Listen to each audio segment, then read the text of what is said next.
अऊज़ु बिल्लाहि मिनश शैतानिर रजीम। बिस्मिल्लाहिर रहमानिर रहीम। सुम्मा तवल्लैतुम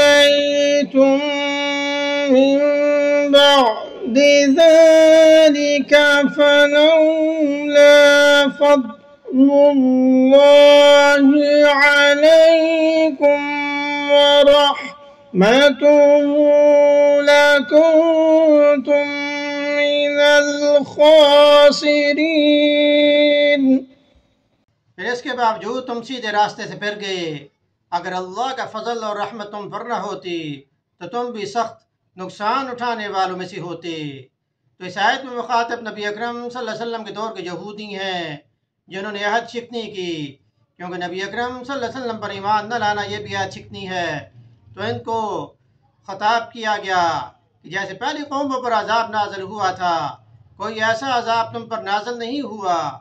और हदीस के रूह से नबी अकरम सल्लल्लाहु अलैहि वसल्लम की बरकत से अब वो इज्तिमाई अजाब ऐसा नाजल नहीं होता जैसी पहली कौम पर नाजल हुआ था।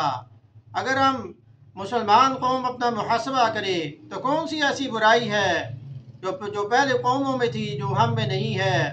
पहली कौमों की तमाम बुराइयां गुनाह हम में मौजूद हैं, लेकिन नबी अकरम सल्लल्लाहु अलैहि वसल्लम की दुआ से इज्तिमाई अजाब हम पर नहीं आता। तो हमें अपना मुहासबा करना चाहिए, उन तमाम गुनाहों से तौबा करनी चाहिए, नबी अकरम सल्लल्लाहु अलैहि वसल्लम की सुन्नत की पैरवी करनी चाहिए। अल्लाह पाक अमल की तौफीक अता फरमाए। दरस सुनने के बाद इसे शेयर भी करें ताकि ये आपके सदका जारिया बन जाए। वमा अलैना इल्लल बलागुल मुबीन।